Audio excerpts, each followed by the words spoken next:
ఈ వీడియో చూసే ముందు జై హనుమాన్ అని కామెంట్ చేయండి. మన హిందూ ధర్మంలో చాలా పవిత్రమైన పండుగ రాఖీ పండుగ. తోబుట్టువుల మధ్య శాశ్వత బంధాలను ఈ రాఖీ పండుగ గుర్తు చేస్తుంది. అయితే ఈ పండుగ తేదీ విషయంలో, సమయం విషయంలో కొన్ని సందేహాలు ఉన్నాయి. ఏ రంగు రాఖీ కట్టాలి, ఏ సమయంలో రాఖీ కట్టుకోవాలి అనే విషయాల గురించి ఖచ్చితంగా ప్రతి ఒక్కరూ తెలుసుకోవాలి. అలా కడితే రాఖీ కట్టిన వారికి, అలాగే రాఖీ కట్టించుకున్న వాళ్ళకి బాగా కలిసి వస్తుంది. అలాగే ఈ రాఖీ పూర్ణిమ నుండి కొన్ని రాసుల వారికి మాత్రం అఖండ రాజయోగం పట్టబోతుంది.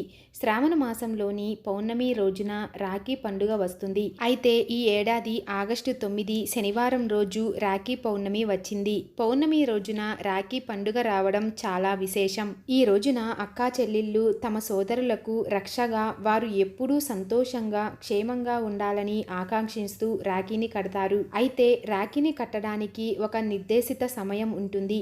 రాఖీ కట్టడానికి ఆగస్టు 9వ తేదీ ఉదయం 5:21 నుంచి మధ్యాహ్నం 1:24 వరకు శుభ సమయం ఉంటుంది. ఈ సమయంలో రాఖీ కడితే శుభ ఫలితాలు ఉంటాయని పండితులు చెబుతున్నారు.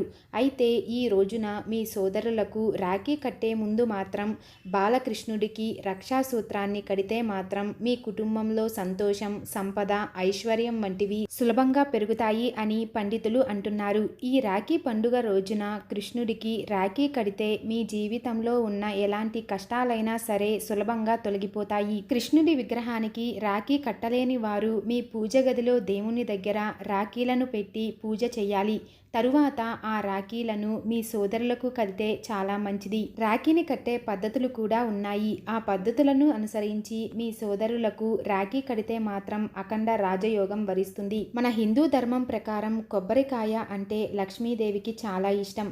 కాబట్టి మీ సోదరులకు రాఖీ కట్టే ముందు ఒక కొబ్బరికాయ చిప్పను చేతికి ఇచ్చి, ఆ తరువాత మీ సోదరులకు కుంకుమ బొట్టు పెట్టి చేతికి రాఖీ కట్టి హారతి ఇవ్వాలి. తర్వాత మీ సోదరుడు మీ పాదాలను తాకి ఆశీర్వాదం తీసుకోవాలి.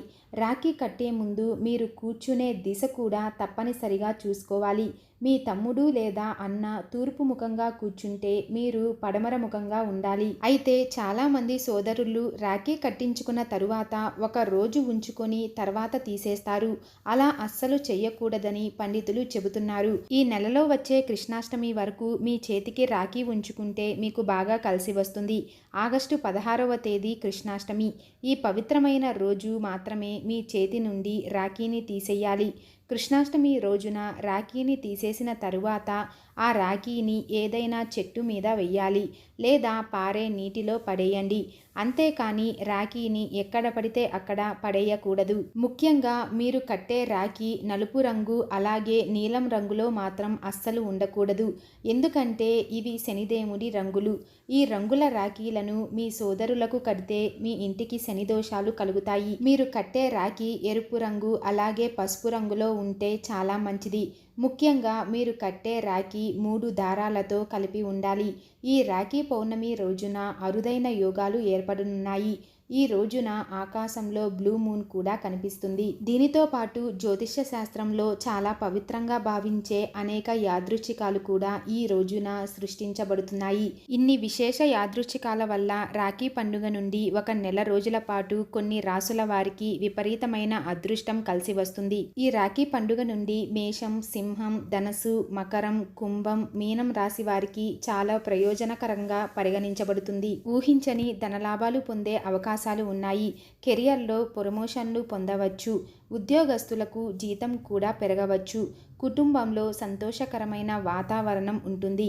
అయితే మీ సోదరులకు రాఖీ కట్టేటప్పుడు ఒక శక్తివంతమైన మంత్రాన్ని చదువుతూ రాఖీ కడితే మీ సోదరుడికి అలాగే మీకు జాతకపరంగా అదృష్ట ధనయోగం వరిస్తుంది. మరి ఆ మంత్రం ఏమిటంటే ఏనబద్దో బలి రాజదానవేంద్రో మహాబల తేన త్వామాభి బాద్మామి రక్షే మా చల మా చల. ఈ మంత్రాన్ని చదువుతూ రాఖీ కట్టండి. దీంతో మీకు అదృష్ట ధనయోగం ప్రాప్తిస్తుంది. ముఖ్యంగా ఈ పౌర్ణమి రోజున ప్రతి ఒక్కరూ ఇంట్లో పూజ చేసుకోవాలి. ఎందుకంటే శ్రావణ మాసంలో వచ్చే పౌర్ణమికి చాలా శక్తి ఉంటుంది. కాబట్టి ఈ రోజున చేసే పూజల వల్ల రెట్టింపు పుణ్య ఫలితం లభిస్తుంది. ఈ రోజున పూజ చేసే సమయంలో కనకదార స్తోత్రం లేదా విష్ణు సహస్రనామాలను పఠించాలి. ఇలా చేయడం వల్ల లక్ష్మీదేవి ఆశీర్వాదాన్ని సులభంగా పొందవచ్చు. ఈ కారణంగా మీ ఇంట్లో అష్టైశ్వర్యాలు పెరుగుతాయి. ఇక మీకు డబ్బు సమస్యలే ఉండవు. మీ భర్త ఆదాయం కూడా విపరీతంగా పెరుగుతుంది. ఈ పవిత్రమైన రోజున పౌర్ణమి వచ్చింది కాబట్టి పేదవారికి దాన ధర్మాలు చేయడం వల్ల మీరు త్వరలోనే ధనవంతులు అయ్యే అవకాశాలు పెరుగుతాయని శాస్త్రాల్లో పేర్కొనబడింది. అంతేకాకుండా మీకున్న అష్టమ శని దోషాలన్నీ తొలగిపోతాయి. ఈ వీడియో మీకు నచ్చినట్లయితే లైక్ చేసి షేర్ చేయండి. ఇలాంటి మరిన్ని అప్డేట్స్ కోసం మా ఛానల్ని సబ్స్క్రైబ్ చేసుకోండి.